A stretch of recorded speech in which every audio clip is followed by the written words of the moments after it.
Okay, ready? Yeah! For your mercy never lets me.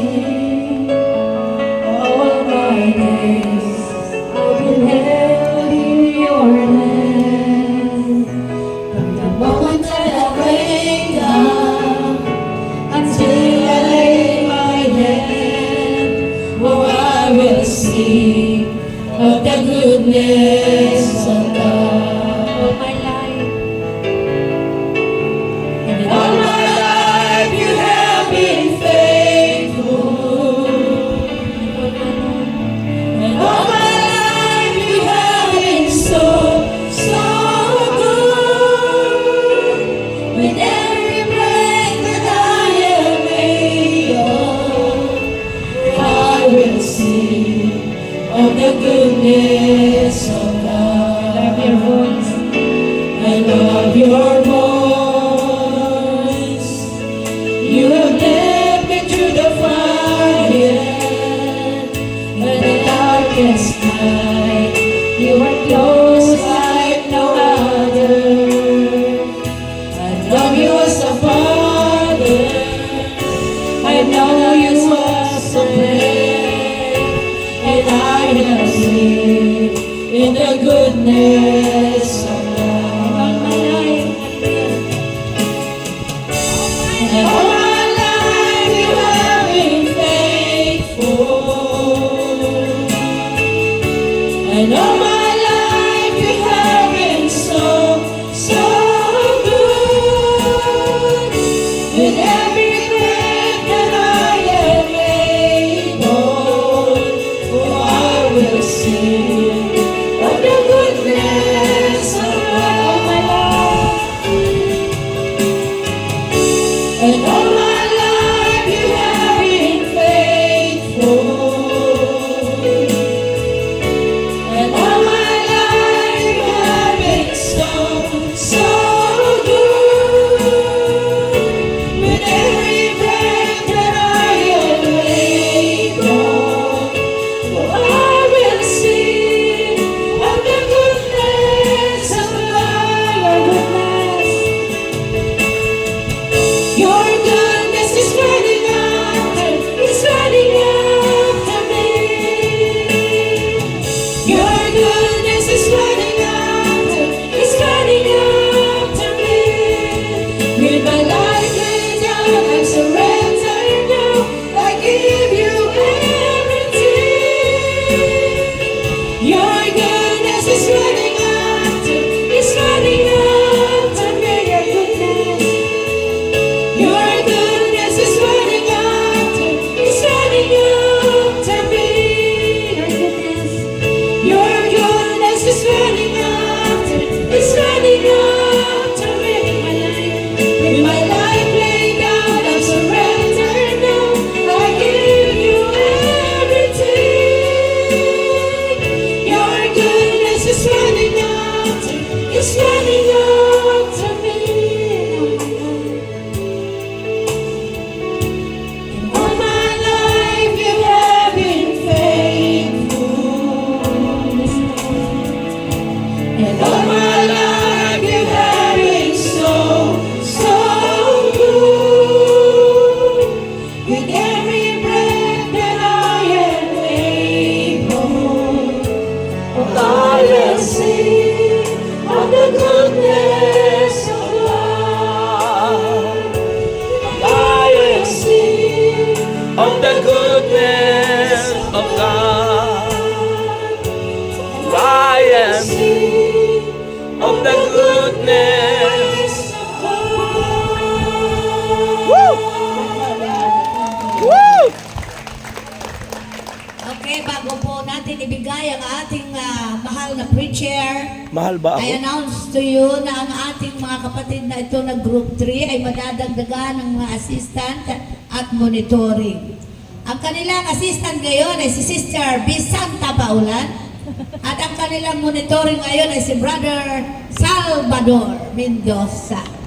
So, congratulations to all of you, Team 3. Salamat sa magandang performance.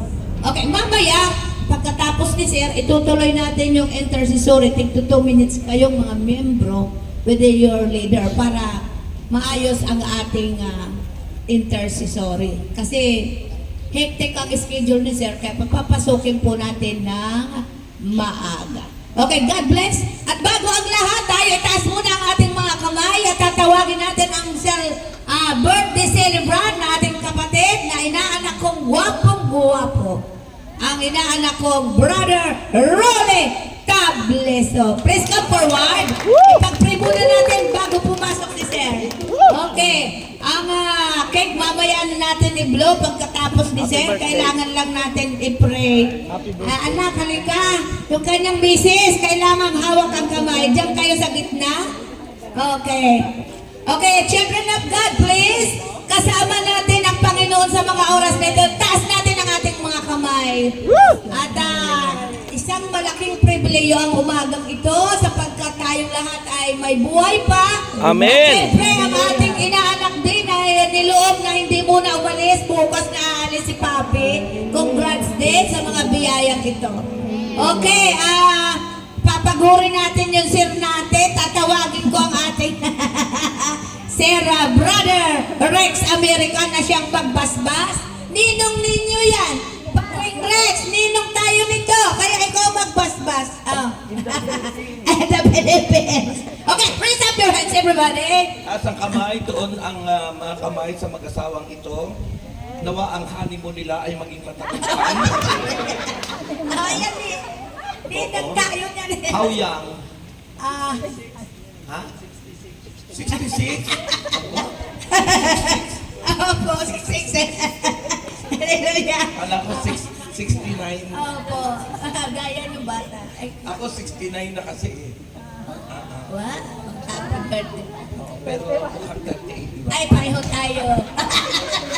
Okay, to ng kamay. Raise up your And we pray yung kanilang mga dreams, ang kanilang mga Hallelujah. wishes sa kanilang birthday ay Amen. nawa ay maging tagumpay. Yes, Lord. Dahil ang Diyos ay buhay, nakikinig Hallelujah. at nalalaman ng lahat ng ating mga plano at balak sa buhay. O Diyos na makapangyarihan sa lahat, kami pinagpapasalamat sa 66 na taon Amen. na pinagkaloob mo sa aming kapatid. At nawa po ang pangako mong mahaba pang buhay Amen, ay ibibigay mo, Panginoon, sa aming kapatid. Basbasan mo po siya Amen. at patuloy pong magamit saan man dako ng mundo, Hallelujah. saan Amen. man siya dalhin, Panginoon.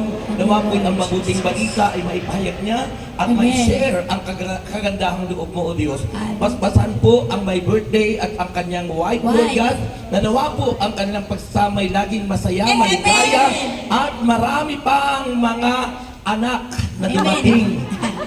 Mga anak sa Paalis na po. pananampalataya. Amen. Sa pangalan ni Jesus at balutin sila ng banal mong dugo Amen. ngayon at magpakailanman. Amen and amen. Happy birthday to you. Everybody. Happy birthday to you. Happy birthday. Happy birthday. Happy birthday to you. Happy birthday to you. Happy birthday to you. Happy birthday, happy birthday, happy birthday to you.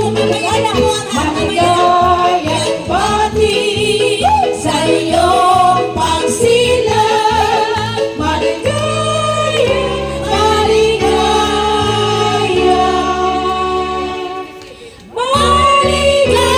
maligayang bati.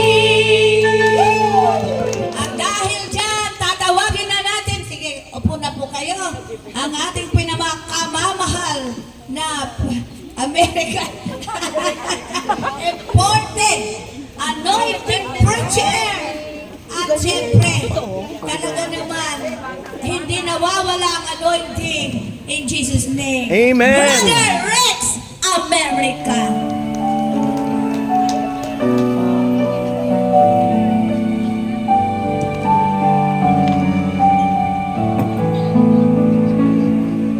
Seek ye first thy kingdom of God.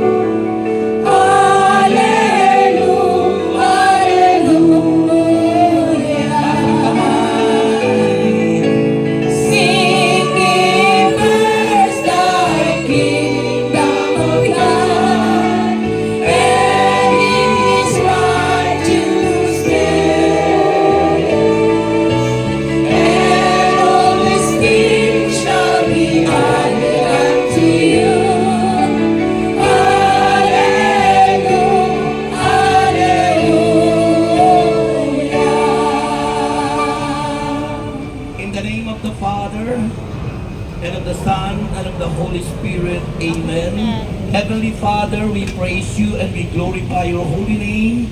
We thank you so much, O Lord God, for this day. And most especially, we acknowledge your presence, your Holy Spirit in our midst, O God, because you know, Lord, we are here to worship you and to offer our lives, O Lord. We thank you so much, Lord, and we pray, Lord God, to bless them, Lord God, to use them in this vineyard.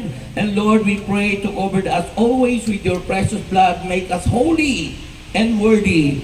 And use me, Lord God, as your servant today. In Jesus' name we pray, and everybody say, Amen! In the name of the Father, Son, Holy Spirit, Amen. Good morning! Good morning! Lahat ng sumagot, answered prayer. Our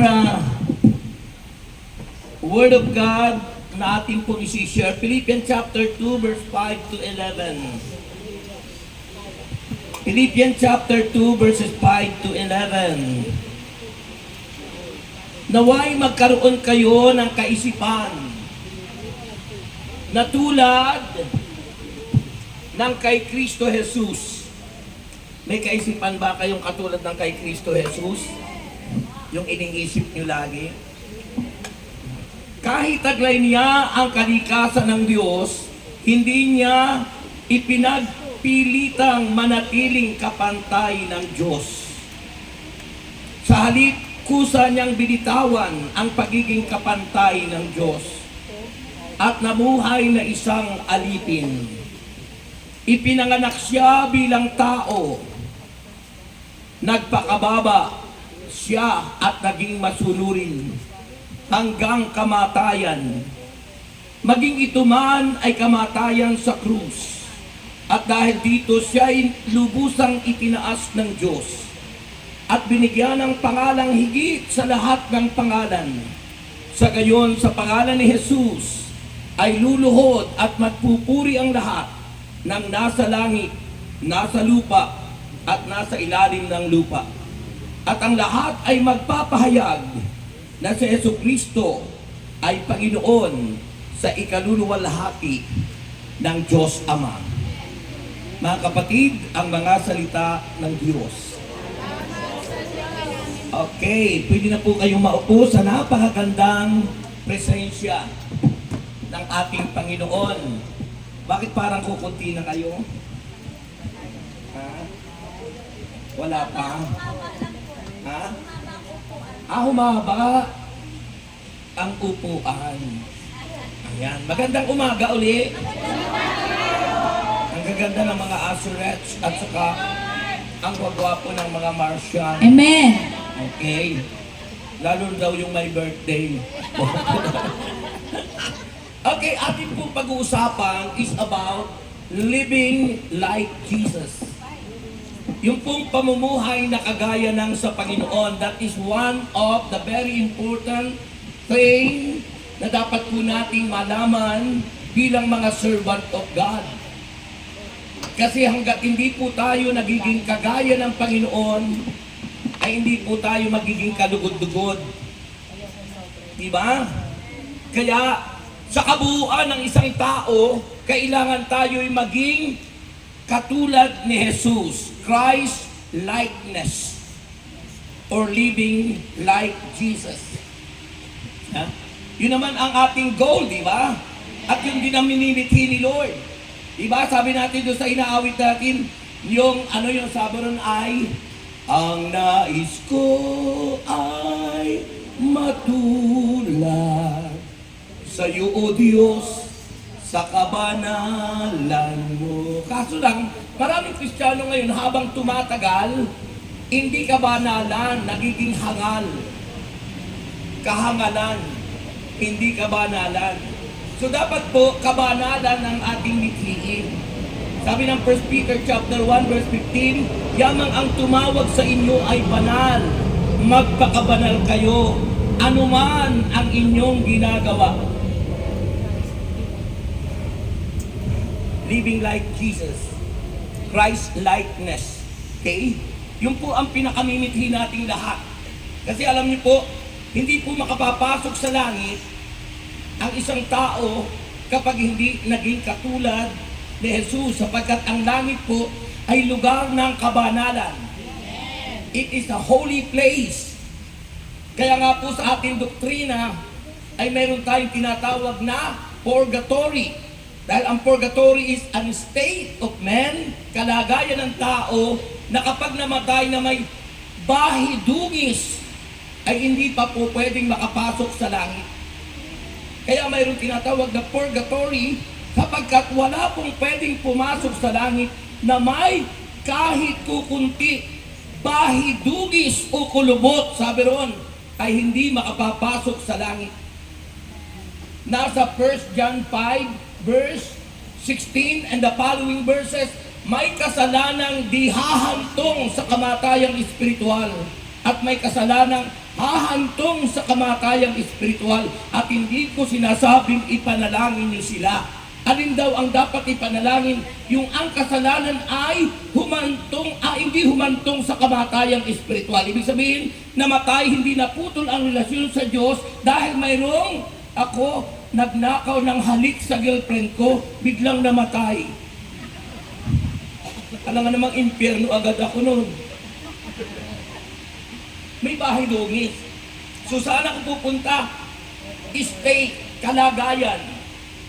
I cannot enter the kingdom of God unless I am purified. Maliban na ako'y maging malinis. Amen? Kaya ito ang ating topic ngayon. Christ-likeness or living like Jesus. Okay? Sabi po ng ating topic, ano ang ibig sabihin ng Christ-likeness? Sabi po, it is the process. So, ibig sabihin, proseso po yun. Hindi instant. Kasi ang mga instant, yan po yung strategy ni Satan. Instant asawa.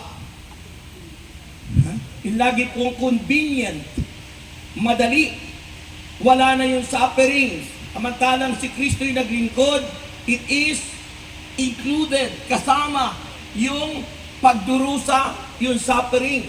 Maraming naglilingkod ngayon, ayaw na ng sufferings, ayaw ng cross. Samantalang sabi ng Panginoon, carry your cross daily and follow me. Wala akong kausap. Amen! Ibig sabihin yung cross, kasama sa paglilingkod yun, suffering, pagtitiis. Dahil kapag madali, kapag conveniente, ang gusto natin, yun ay strategy ng kaaway. Pag inaayawan natin ang cross, ang sufferings, abay hindi tayo tunay na lingkod. Okay? So, it is the process by which believers are conformed. Pag sinabing conform, yung pagsang-ayon natin. Conform to the likeness. Sumasang-ayon tayo sa pagiging tulad ni Kristo, especially, higit sa lahat, sa relasyon. Amen. Relasyon kay Kristo. Amen. In obedience, pagsunod, at ang trust, amen, pagtitiwala sa Diyos. Yun dapat. Diba sabi ng 2 Corinthians 5:17, ang sino mang taong nakipag-isa kay Kristo ay nagiging bagong nilalang. Wala na yung kanyang dating pagkataong bakla, tumboy, magnanakaw, mangungupit, sinungaling, ma-pride, magagalitin, mayabang, pangit. Lahat pinagaganda at inaayos ng Panginoon kapag tayo nakipag-isa kay Jesus. It is nothing impossible because in God nothing is impossible. Sa Diyos ay walang imposible. At magagawa ng Diyos. Kung gaano ako nakapangit noon, ngayon sabi nila, ang gwapo mo naman, Brother Rex. Alam mo, sa Batangas, mayroon pa akong stalker. Alam mo, sunod ng sunod. Nadidistract na ako. Ang ginawa ko po, minute ko yung kanyang messenger kasi nakaka-distract na. Mute. So hindi ko na marinig yung kanyang at saka yung kanyang messages hindi ko na nare-receive. It because hindi dapat yung gano'n makaka-distract ka na. At yung sasabihin ka, Daddy, I love you.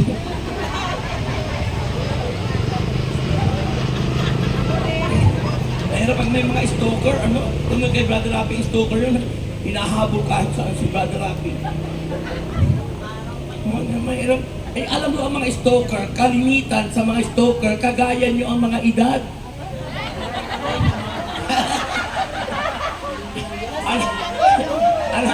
alam niyo yung mga senior, bumabalik sa pagkabata. Kung umibig, daig pa yung teenager. Kung umibig, ang mga senior. Ha? Eh ako noon, ako madalas ako ang inaakap ko yung mga senior. Akala ko ay wala akong magiging problema. Yung pala yung senior, mas delikado pala. Mas delikado pala. Nagiging conformidad. Nagiging malis yan, mga kapatid. So, ganun po yun. So, living like Jesus, do not conform any longer to the pattern of this world. If you desire, kung ang nais mo ay maging kagaya ni Kristo, kailangan tayo maging sensitive. Sensitibo sa tinig ng Espiritu Santo. Ano ba yung nais at gusto ng Diyos sa atin? Kaya sabi ng Panginoon, do not conform. Romans chapter 12 verse 2. Do not conform any longer to the pattern of this world, but be transformed by the renewing of your mind. Mag-iba na raw tayo at magbago ng isip. Hindi yung lagi ang iniisip, ang tatanda na natin ay, guwapo.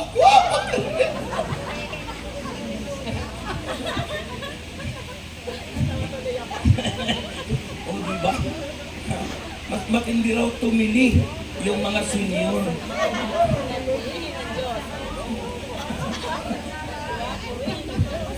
Okay? So, sabi po ng ating pinag-uusapan, itong Christ-likeness, ito through the Holy Spirit. Nangyayari ito dahil sa kilos ng Espiritu Santo. Ha? Through the Holy Spirit, God's repassion. Pag sinabing repassion, binabago. God repassion believers in the image of His Son, who is set before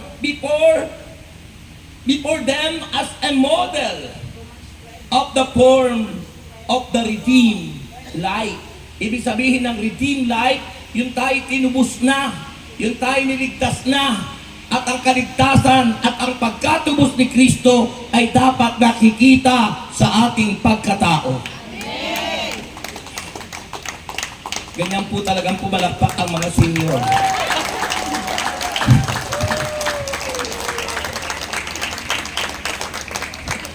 Amen po ba? So, paano magiging believe ang mga mananampalataya maging kagaya ni Jesus? Ha? Believers are to become Christ-like. Ha? Ayon kay Saint Paul, sa ating binasa, kay San Pablo Apostol. Ha?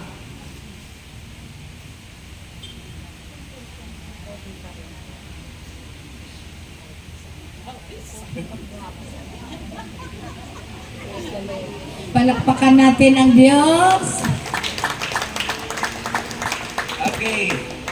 Saint Paul is arguing that believers must allow God. Kailangan daw natin na pahintulutan ng Diyos, allowing God. Ha? To allow God to make them Christ-like. Unless napayagan natin ang Diyos sa buhay natin, dun lang mangyayari na tayo maging kagaya ni Jesus. But unless na ang sarili mo ang nagiging hari ng buhay mo, hindi magbabago ang ugali mo. Hindi magbabago ang itsura mo. Hindi magbabago ang mga ginagawa mo. Maliban na pahintulutan mo at payagan ang Diyos sa pamagitan ng Espiritu Santo. Amen! Amen? Kasi mula nang tanggapin natin si Kristo, sinabi natin, Panginoon natin siya, hari ng ating buhay, dapat siyang masusunod. Amen. At yun ang magbabago sa atin, sa ating ugali, sa ating kilos at gawa, sa ating mga pananalita. Yun ang magbabago. Si Kristo. Kasi hindi naman natin kayang baguhin ang sarili natin. Susunod lang tayo what the Holy Spirit prompting us. Nag-uudyok ang Espiritu Santo. Nangungusap sa atin ang Espiritu Santo through our conscience. Kaya pag tayo sensitibo sa voice of the Holy Spirit, unti-unti, dahan-dahan, yun yung tinatawag na, kanina sinabi natin, process ng pagbabago ng tao. Yun po yun. Ang mahirap kasi, yung tumatanda tayo na walang natatandaan. Oo, di ba? May mga taong tumatandang walang tinandaan. Akala ko yan ay hindi salita ng Diyos. Nabasa ko yan sa Old Testament. Yung salitang yun, akala ko sabi-sabi lang ng matatanda. Kasi may matatandang walang tinandaan. Ibig sabihin, hindi nagbago yung ugali. Tagal-tagal na, 40 years na ang fellowship, pero ganun pa rin yung ugali. Hindi nagbabago. Alam mo, ang ating kapwa, ang ating salamin. Pag kayo nananalamin, nakikita nyo ang itsura nyo sa salamin. Nangungusap yung salamin sa iyo. So, tayo bilang mga kapwa natin, ang ating kapwa ang magsasabi ng ating pagkakamali. Ang kapwa natin ang magsasabi yung dapat i-correct sa atin. At dapat tayo po ay marunong tumanggap ng correction. Dapat marunong talaga tayo ng constructive criticism. Kasi may destructive at may constructive. Pag destructive, naninira. Amen. Pero yung constructive, pinupuna ka, sinasabihan ka para ituwid ka upang sa ganon, magbago ka! Di ba sabi ni Freddy Aguilar? Magbago ka! Magbago ka! Nang di ka magsisi sa huli. Sabihin mo sa iyong katabi, magbago ka na! Ulitin mo! Be like Jesus. Christ-likeness. Minsan alam na natin yung ating pagkakamali, ayaw pa natin ituwid. Alam mo yung pakiramdam mo, puso kang lalaki. Babae ka naman. O ikaw ay lalaki, ang pakiramdam mo, puso kang babae. Dapat ituwid mo. Hallelujah. Because God is the one who chooses gender of men and women. Amen. Ang Diyos ang pumipili kung sino tayo, kung lalaki ba o babae tayo. Sabihin Purihin natin, si Lord.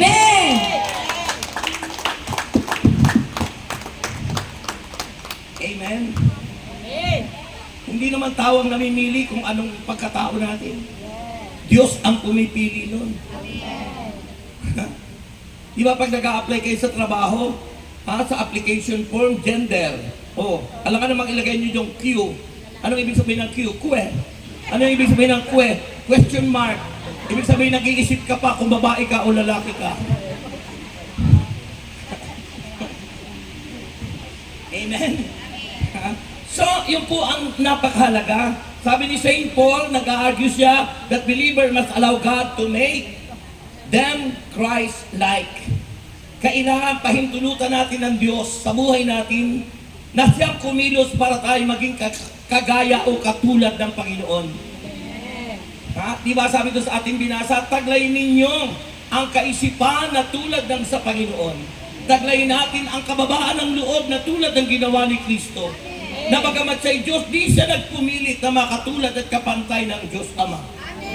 Hinubad niya ang kanyang pagka-Diyos. Ang ibig sabihin ng hinubad, hindi nangangahulog ang parang damit na inalis mo sa katawan, iniligay mo dyan, wala na sa iyo. Ang ibig sabihin ng hinubad, yung pagka-Diyos, hindi niya binigyang tuon yun. Hindi yun ang pinagtuunan ni Kristo, yung pagka-Diyos niya. Ang pinagtuunan niya, yung kanyang pagiging tao, yung Diyos na nagkatawang tao. Ang hina. Kasi po, tandaan nyo, si Kristo po ay may dalawang nature. Divine nature, pagka-Diyos, at human nature, pagkatao. Ang pagkatao niya galing kay Mama Mary, ang pagka-Diyos niya galing sa Ama, sa Espiritu Santo, lalang ng Espiritu Santo. Kaya, ang nature niya, dalawa. Divine nature, yung pagka-Diyos, at human nature, sa ating pananampalataya, tinanggap natin both of that nature, divine and human nature, tinanggap natin. Sa ibang sekta, human nature lang ang tinanggap nila. Ayaw nilang tanggapin na si Kristo ay Diyos. Diyos. Amen. And that is wrong teaching. That is half-truth. Hindi lahat ng katotohanan ay totoo, kundi mayroong kalahati ay totoo. Parang sirena, kalahati isda, kalahati tao. So hindi lahat ng sinasabi ito ang totoo, hindi lahat ay 100% truth. Because the whole truth in Christ, Jesus is God and Jesus is also human. Amen. Grabe po yung palakpak niyo sa Panginoon.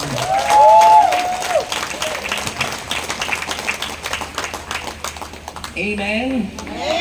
Ito yung ating goal. Ito yung ating mithiin. Yung pagiging tulad ni Kristo. Sabi lang, which is the natural goal of the process of growing in faith. Yung paglago sa pananampalataya. Growing in faith is, lagi natin tayo nagdideklara, I have faith.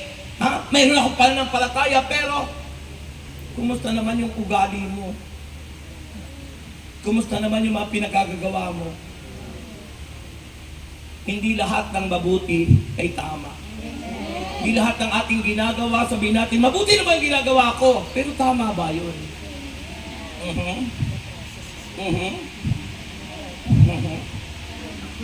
Diba? Sabihin ng yung mga issue ngayon, diba? Ano ang issue ngayon? Divorce. Mabuti ba yun? Tama ba yun? Ang sagot doon, mabuti, pero hindi tama. Para sa mga nagkakagulong pamilya na hindi na nag-ano, sasabihin na sa kanila, uy, mabuti yan para sa iyo, pero hindi tama. Dahil ang pinagsama ng Diyos ay di pwedeng paghiwalayin ng sino mang tao. Dahil hindi lahat ng mabuti ay tama. Hindi lahat ng mabuti ay tama. Pero isip-isipin din natin kung ano ating mga pinagagagawa. Baka hindi lahat ng ginagawa natin ay tama. Baka mabuti ang tingin natin pero hindi tama. Dapat suriin ang sarili kung ang ginagawa natin ay tama at mabuti. Mahina. Christ-likeness is not achieved. People merely trying to imitate Jesus Christ. Ang pagiging tulad ni Kristo ay hindi magagawa ng isang tao na nagmimithi na maging kagaya ni Kristo unless you permitted God in your life to enter and to move it in your life. Ibig sabihin, hindi natin ito magagawa sa sarili nating achievement o sa ating sariling pagsisikap. Ito'y mangyayari lamang kung tunay na pinahintulutan mo ang Diyos sa iyong buhay. Grabe po yung palakpak mo sa Panginoon. Amen! God making believers more like His Son in first sanctification. Sabihin nyo, sanctification. Pag sinabing sanctification, yung pagpapakabanal. And the sanctifier ang nagpapabanal sa atin. The sanctifier is the Holy Spirit. Kaya nga po, ang panghuling binigay ng Panginoon, the third person is the Holy Spirit. Kasi ang purpose ng Holy Spirit to guide us till the end of this world, para kung dumating ang panahon, siya yung nagpapabanal sa iyo sapagkat walang makapapasok sa langit na hindi na maging banal.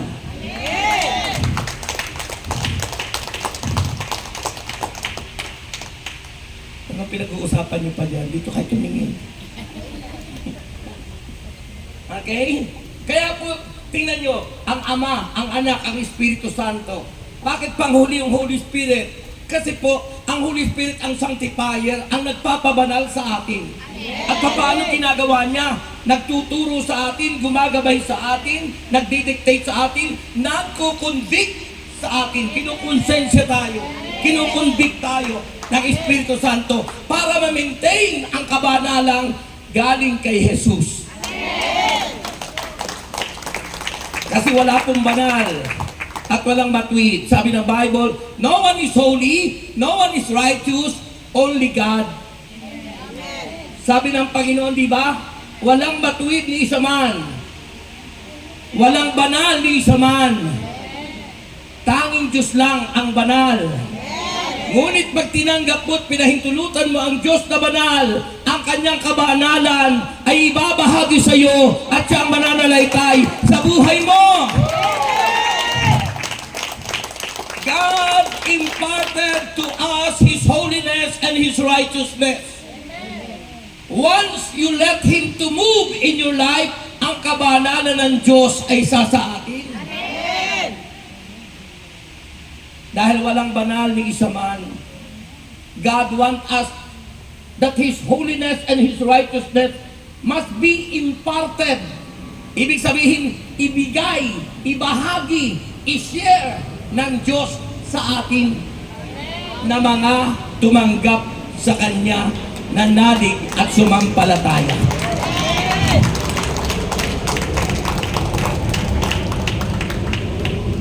Kaya pag ang kumikilos ng kabanalan ng Diyos, doon papasok yung inaawit natin, ibang-iba kaysa iba, ang mga anak ng Diyos, ibang-iba kaysa iba. Doon nagiging ibang-iba ang tao.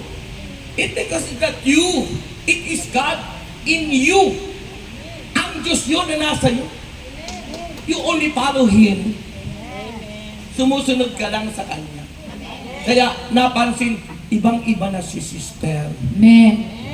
Ibang-iba na. Pero ang napapansin sa iyo, halimbawa, naku, bakit gano'n si sister? Habang tumatagal, lalo pumapangit. Habang tumatagal, lalo... Ibig sabihin, hindi mo pinapahintulutan yung Holy Spirit. Diba sabi ko kanina sa una pa lang, sabi ko nyo, yung pagiging tapat at pagiging masunurin sa Diyos. Kapag tayo masuwayin, hindi tayo sumusunod. If we are disobedient, paano tayo sumusunod sa Diyos?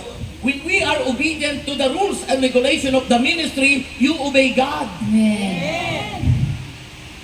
Kaso kung tayo hindi sumusunod sa rules and regulation ng ministeryo, hindi ka sumusunod sa Diyos. Amen. Dahil ang pagsunod sa Diyos ay pagsunod sa batas dito sa lupa. Amen. Kung yung Diyos na hindi mo nakikita, hindi mo masunod, o yung nakikita mo rito, hindi mo magawa, paano pa yung Diyos na di natin nakikita? Masuwayin ka. You are disobedient. Because obedience is better. Better than sacrifice. Purihin si Lord. Halata po yung mga palakpak nyo.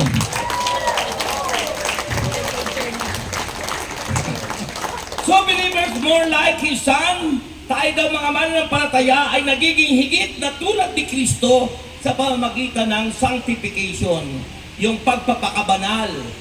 And through the Holy Spirit, sa pamamagitan ng Espiritu Santo. Sabi ng Book of Jeremiah, chapter 13, verse 15, Binigyan ko kayo ng halimbawa upang inyong tularan. Binigyan ko kayo ng halimbawa. Alin tinutukoy? Yung Espiritu Santo at ang Panginoon. Kaya nga, ang Panginoon, bago niya isinugo ang Holy Spirit, sabi niya, pag-akyat ko sa langit, I will send you another counselor. Another, because our counselor is Jesus. Pero aakyat na siya sa langit, sabi niya, when I am go there, I will send you, ipadadala ko sa inyo, susuguin ko sa inyo, ang another, ang isa pa. Isa pang gabay ninyo, isa pang patnubay nyo, another counselor, and that is the Holy Spirit.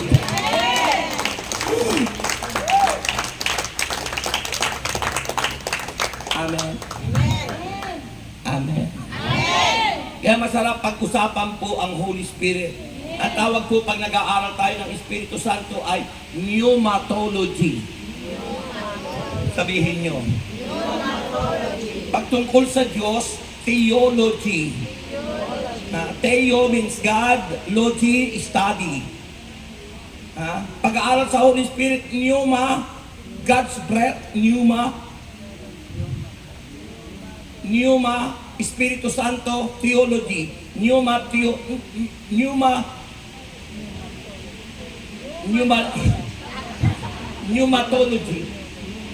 Pag-aaral sa Espiritu Santo. Pag-aaral pagbabalik ni Kristo, eschatology. Yung mga inaantok na, pag-aaral sa mga inaantok, eskato. Pag-aaral patungkol kay Mama Mary, Mariology. Pag-aaral tungkol kay Kristo, Christology. Yung theology, pag-aaral sa Diyos, the Father, Son, and the Holy Spirit. Kaya mahalaga po, marami pa kayong dapat matutunan. Pag-aaral patungkol sa masamang espiritu. Ano yun?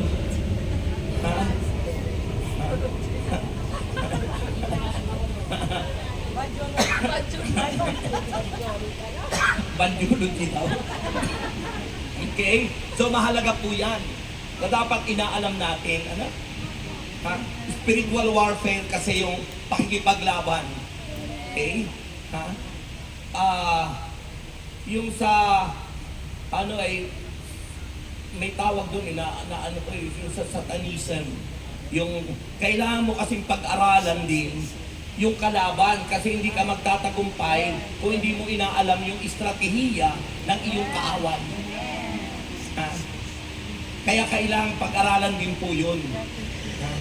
Yung tungkol sa ginagawa ng kaaway. Kaaway na Satanas. Okay? So, yun, nalaman ko na po, demonology. Demonology. So, pag-aaral po patungkol sa kalaban natin. Demon. Bakit po may evil spirit minsan ang tao? Ano po ba yung evil spirit? Yung sama ng loob, galit, puot, hinanakit, tampo, inggit, nasa isip at puso. Bakit ang tawag po doon ay evil spirit? Bakit nagkakaroon ng evil spirit? Because my demon spirit. Because of the demon spirit, nagkakaroon ng evil sa isipan ng tao. Once you entertain and open your mind to that demon spirit, magkakaroon ka ng evil spirit sa iyong mind and heart. Kaya, kailangan we are sensitive not to the voice of the demons or evil, but to the voice of the Holy Spirit. Mahina. Romans 8 verse 29. Sapagkat sa mula't mula pa'y alam na ng Diyos kung sino ang magiging Kanya. At ang mga ito'y pinili niya upang maging katulad ng Kanyang anak. Like Jesus. So alam na raw ng Ama Ama kung sino yung talagang Kanya. So, aywan ko lang kung kayong lahat, sabi ng salita ng Diyos Romans chapter 8 verse 29, sapagkat sa mulat-mula, in the beginning, sa mulat-mula pa'y alam na ng Diyos kung sino ang magiging sa Kanya. At ang mga ito'y pinili niya upang maging katulad ng Kanyang anak, si Jesucristo. Kaya yung talagang pinili niya at alam niyang talagang Kanya, yun yung nagsisikap na maging katulad ng Kanyang anak na si Jesus. Yung hindi nagsisikap, baka ang gusto niya maging katulad siya ni Satanas. Masarap maging katulad ni Jesus. Purihin si Jesus. Amen! Amen. Sabi po sa Ephesians chapter 4 verse 11 to 13, ito po yung fivefold ministry gifts. Yung fivefold ministry gifts, yung pagiging pastor, teacher, evangelist, yung po yung fivefold ministry gifts, para patatagin, para palaguin, para patibayin ang simbahan. Kaya kailangan nyo po ay makita sa akin. Amen po ba? Sabi po ng banal na kasulatan, ay tayo ay binibigyan ng Panginoon ng wisdom na ito. Ng knowledge and wisdom. Sabi ni Propeta Hosea, Kabanata 4, Hosea chapter 4 verse 6. Hoy, makinig! Sabi ng Bible, Hosea chapter 4 verse 6, my people are perished, destroyed for their lack of knowledge.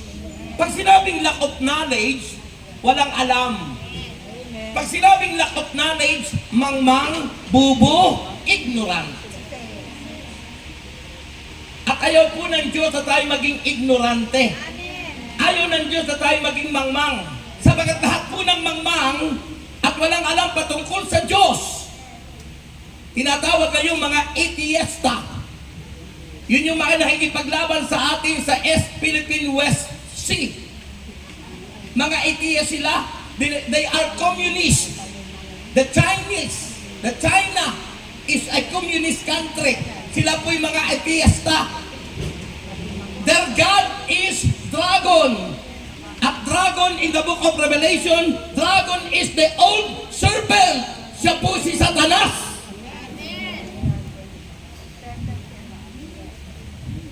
Kaya maraming Chinese na nag-convert sa Christianity, di ba? Yung may-ari ng SM, kaya dito na sila kasi mahirap sa bansa nila. Komunista sila, kaya yung mga pugo rito dito naglapana kasi bawal doon ang pugo. Ang pwede doon, itik.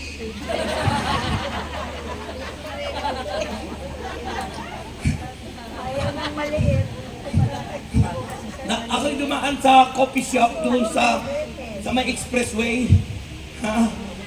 Ay, ang ganda nung teller, yung babae, mukhang inchik, mukhang Chinese. Sabi ko dun sa teller, Chinese ka, no? Sabi, ang sagot ba naman sa akin? Sir, hindi po ako pugo. Identify sila na sila pala yung sa pugo.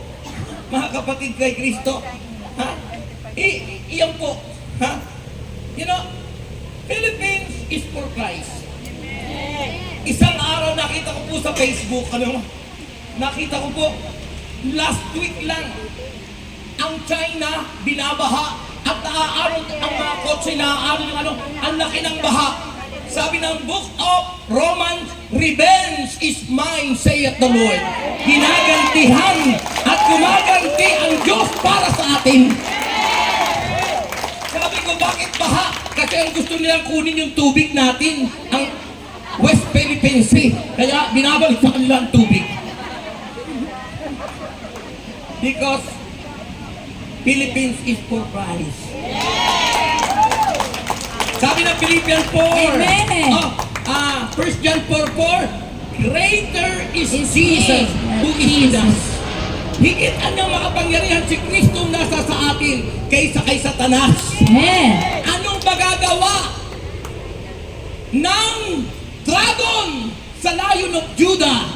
The Lion of Judah is Jesus Christ of Nazareth. Amen. Hallelujah. Woo. O, pumalakpak naman kayo ng malakas. Sumigaw. That's why ayaw natin ng gera. Amen. Kahit tayo binubuli na, kahit Praise tayo God. ay inuudyo ka na. Amen. Alam mo kung natakay lang ang military natin na sinabi ng China Coast Guard, sabi niya, sige, putok nyo. Gusto niya, tayo maunang magpaputok para tayo ang pag-umpisahan ng gera. Kaya kahit na tayo binubomba na ng tubig yung ating flag, andun pa rin yung ating pagpipigil. Because we are Hallelujah. controlled by Jesus. We are controlled by the Holy Spirit. We are for Christ. Pag nag-aaway sa pamilya, ang mag-asawa, sino apektado? Ganyan din sa bansa. Pag nag-aaway ang mga leader ng bansa, sino apektado? Tayo. Ngayon pa lang nagkakaroon ng magandang infrastructure ang Pilipinas. Pag nagkagera, wasak lahat yan. Amen. At hindi tatagal ang gera, patay tayong lahat. Sa tindi ng weapon ngayon. Kaya let's pray. Pray for our country. Pray. I stand up for the gap of China and the gap of the Philippines. Manindigan tayo sa pagitan, itaas natin ang Panginoon. Amen, Lord. Hallelujah. Have mercy. Be like Jesus. Jesus stand for the gap because He is the way, the truth, and In the the life. life. Siya ang daan, ang katotohanan at buhay. Tabuhay. Ang tunay na kay Kristo, may malasakit maging sa bayan. Amen. Ang hina. Amen. Grabe. Sabihin natin, Amen. Amen. So, Christ-likeness is through the Holy Spirit. Makes believer Christ-like. 2 Corinthians chapter 3 verse 18. At ngayon naalis na ang talukbong. Ang talukbong nagniningning sa atin, mga mukha, ang kaluwalhatian ng Panginoon. At ang kaluwalhatian iyan na nagmumula sa Panginoon na siyang Espiritu ang siyang magbabago sa atin mula sa isang antas ng kaluwalhati ang kanyang tayo'y magiging kalarawan niya.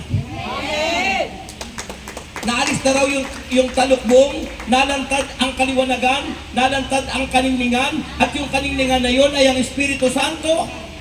Alin yung nawalang talukbong, alin nawalang maskara, yung maskara ng kataasan, kayabangan, kaplastikan, kapaimbabawan. Naalis na ang maskara ng pagiging suwail. Naalis na ang maskara ng pagiging disobedient at pinagmumula ng pagkakabahabahagi at pagkakampi-kampi. Amen. Naalis na sabagat ang lahat ng yan ay kagagawa ni Satanas. Ni Satanas. Sabagat ang Satanas Hallelujah. ito ay pumunta rito pang magnakaw, magwasak at patayin Pumatay. ang lahat ng tao. Amen. Don't let the devil a foothold, sabi ng Amen. Bible. Sabi ng sulat sa mga tagay-peso, huwag niyong bibigyan ng puwang at butas si Satanas. Lalo na sa ating mga naglilingkod. Pag tayo nagbigay ng butas at tayo ang nagpahintulot, tayo ang napagamit Hallelujah. sa demonyo. Hallelujah. At ang demonyong yan ang napunta rito, John 10:10, nagnanakaw, nagwawasak at pumapatay. Pumapatay. Gusto ng demonyong wasakin ang inyong pagkakaisa bilang mga Azaretes. Praise God. Pero ang Diyos gusto niya kayo laging Mabuo. pag-isahin. Amen. Sapagat ang Diyos ay lagi Pag-isahin. nandun sa Amen. pag-ibig. Sapagat ang pag-ibig ang higit na mahalaga. Purihin si Jesus. Ang hina. Ang hina. Sabi ng 1 Thessalonians chapter 1 verse 6, alalahanin nyo, matatanda na tayo. At sa malapit Aray ko na po. sa departure area. Nakakatakot pa kayo abutin doon sa departure area. Kaya magpakabanal na tayo. Amen. Ha? Huwag niyong entertain ang mga galit, sama ng loob, inggit, tampo at pagkakabahabahagi. Amen po. Huwag niyong pagsikapan na kayo'y matali sa posisyon sapagkat ang posisyon ay nakapagpapasama sa buhay ng tao. Hallelujah. Ang kailangan natin ay tayo'y makaposisyon sa puso ni Jesus. Amen. Sabi ng Biblia, ay makinig kayo. Oy, makinig! Naalala ko si Brother Dante. Diba sumisigaw, oy, makinig! Ang lahat na walang pera, magkakapera! Sabi ni Brother Dante, ano? Ang lahat na walang bahay, magkakabahay! Ang lahat ng walang asawa, magkakasawa!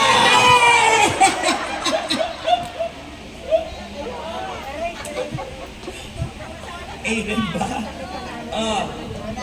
Mga kapatid, isipin nyo, alam mo yung isipan ko, isipan ng mga nagkakaedad. Pero I always declare every morning, I am healed, I am strong, I am rich, I am handsome, I am happy and prosperous talaga. Amen! A declaration, confession, declaration, and proclamation. Confess, declare, proclaim. Ipahayag ng iyong labi, ideklara mo, iproklama mo na ikaw ay malusog, na ikaw ay malakas, na ikaw ay kagaya na ni Jesus. Living like Jesus.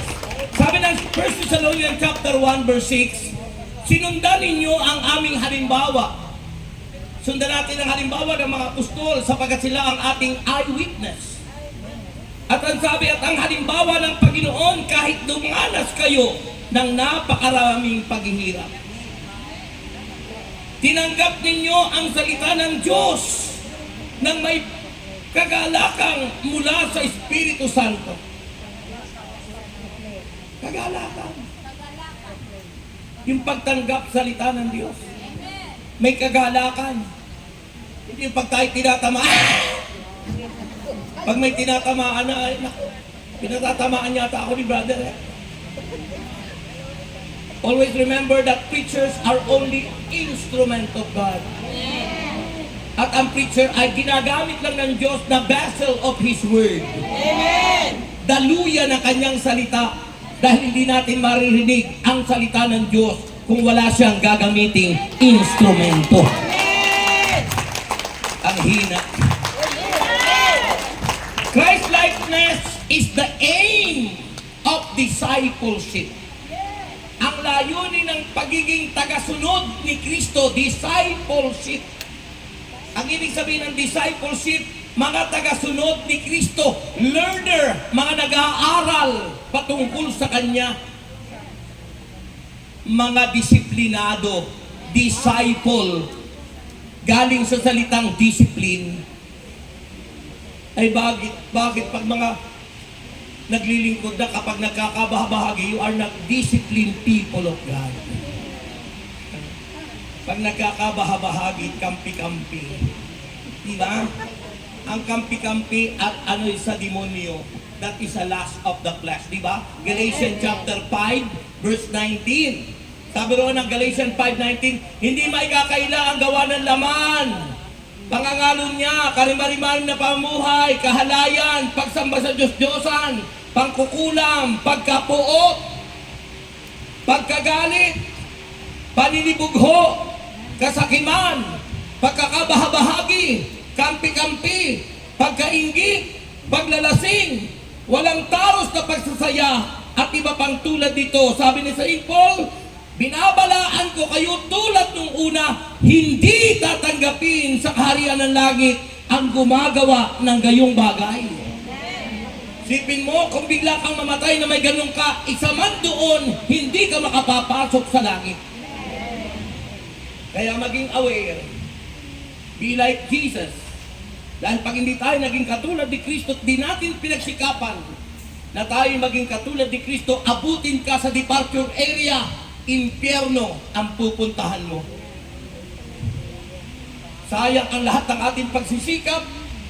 40 taon na tayo naglingkod, pagkatapos ipinagpalit nyo lang sa demonyo dahil sa sama ng loob. Pinagpalit lamang ninyo ang 40 years dahil sa galit at inggit. At dahil sa sama ng loob, ay pinahintulutan nyo na ang demonyo para magkabahabahagi kayo. Living like Jesus. Don't let the devil put holes. Huwag nyo bibigyan ng puwang, butas, ang diablo sa buhay nyo. Always be ready for the final coming of the Lord. Lagi tayong maging handa sa pagbabalik ng Panginoon. Amen. So, Christ-likeness is the aim of discipleship. Sabi ng Matthew 10:25, sapagkat sapat nang matulad ang alagad sa kanyang guro at ang alipin sa kanyang Panginoon. Kung ang ama ng sambahayan ay tinawag nilang Beelzebul, lalo nang lalaitin nila ang kanyang mga kasambahay. Ay baka po may espiritu ni Beelzebul sa inyo, kaya naglalaitan kayo sa isa't isa. Kaya nagkakasabihan kayo ng pagkakabahabahagi sa inyo sa isa't isa. Because you let the devil Beelzebul in your heart, in your mind. It means to say you are lack of communication. Kapag wala pong pag-uusap sa isa't isa, ang tawag doon ay communication gap. At kapag may communication gap, pagitan, doon sumisingit ang kaaway. At pag sumingit na ang kaaway, yan ang pagbagsak ng isang sambahayan. Amen. So finally, sapagkat may pasok ako ng 8:30, Christ-likeness is based on total commitment. Amen. Kailangan po tayo ay totally committed sa Diyos. Amen. Hindi yung divided ang iyong heart, divided ang iyong mind, hindi focus kay Kristo, kaya iba-iba ang iniisip natin. Amen. Kapag ang isip at puso natin ay na kay Kristo lang, Amen. hindi ka mapapasok ng kaaway. Amen, Lord. Pero kung iba-iba, baka may ibang motibo na, baka may motibo na sa pera, may motibo na sa ganito, may motibo na sa posisyon, may motibo sa kung ano-ano, lahat motibo. Amen. Naging imbutido daw tuloy. Motibo. Amen? So, yan po ang dapat natin. Ang mahalaga ay pagsunod kay Amen Jesus. po. Mark chapter 19 verse 21, at yung pagtawag ni Kristo sa bawat isa sa atin. Tinatawag tayo ng Panginoon para tayo'y manalig manampalataya at para tayo gamitin ng Diyos mightily, boldly, and powerfully. According to John chapter 10 verse 27, nakikinig sa akin ang aking mga tupa. Pag nakikinig ang mga tupa ng Panginoon, masunurin sila. Hindi ang nasusunod ay ang kanilang sariling agenda, Amen. kundi ang agenda ng Panginoon. Amen po. So nakikinig sa akin ang aking mga tupa, nakikilala ko sila at sumusunod sila sa akin. John 12:26, ang naghahangad na maglingkod sa akin ay dapat sumunod sa akin. Amen. At saan man ako naroroon ay naroroon din siya. Pararangalan ng Ama ang sinumang naglilingkod sa akin. Amen. John Palakpakan. chapter 15 verse 10, kung tinutupad ninyo ang aking mga utos, mananatili kayo sa aking pag-ibig. Kung papaanong tumutupad ako sa utos ng aking Ama, at ako'y nananatili sa kanyang pag-ibig. Amen. And finally, sabi ng 2 John 9, ang hindi nananatili sa turo ni Kristo, kundi nagdaragdag dito, ay wala sa kanya ang Diyos. Amen. Sino mang nananatili sa turo ni Kristo, ay nasa kanya ang Ama, Ama, ang Anak, at ang Espiritu Espiritu Santo. Santo. Tayo na kayong lahat. Ayaw na po tayong lahat. At, Kayo'y manalangin, patong ang kamay sa inyong puso. Kung may puso kayo, kung wala naman, humingi kayo ng tawad sa Diyos. Bakit? Baka wala na kayong pag-ibig sa isa't isa. Ibig sabihin, wala na tayong puso. Patong ang kamay sa inyong puso. At nanalig tayo at sumampalataya. Sabihin natin, puso ko'y iyong sinisiyasat. Ay ko'y iyong alam. Ang lahat kong lihim, O Yahweh, ay tiyak mo na nababati. Ang lahat ng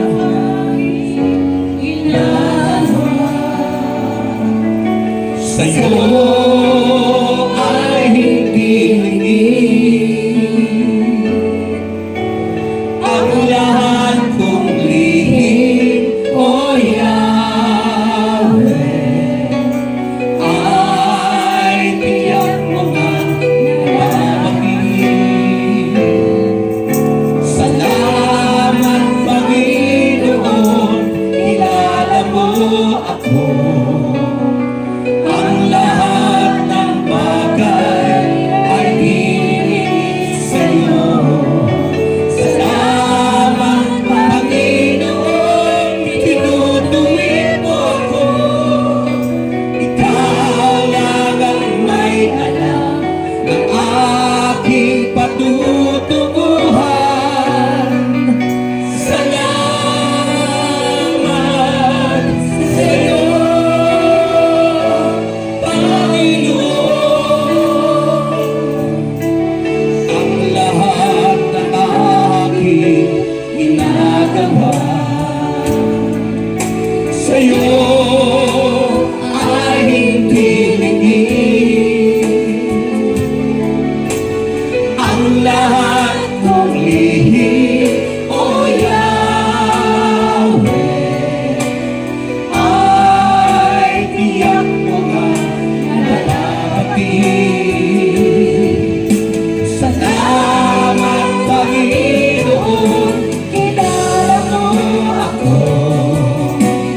Ang lahat ng bagay ay hingin sa'yo. Salamat, Panginoon, tinutuwid mo ako. Ikaw lang ang may alam ng aking patutunguhan. Salamat sa'yo,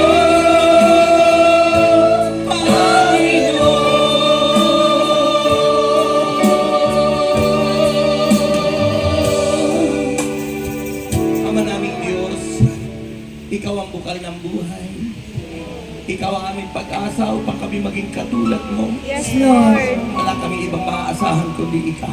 Amen. Kahit Hallelujah. Panginoon, nawa po'y mithiin namin na maging katulad kami ninyo, Panginoon. Yes, Lord. Upang kami makapasok sa iyong kaharian. Amen. And Lord, anumang balakid, anumang hadlang, sinasaway ko in the name of Jesus Christ of Hallelujah. In Nazareth. Jesus' name. Tinatabay ko sa mga pero lahat ng gawa ng Diablo sa ngalan ni Jesus. In Jesus' name. At tinawagin namin, Panginoon, Hallelujah. na ang katagumpayan at ang pagiging tulad mo ay aming kiniklaim at inaangkin. Amen. Patuloy mo kami balutin ng banal na dugo Amen. at umaasa kami sa iyong biyaya, kagalingan, kalakasan, kasaganaan at buhay na walang hanggan.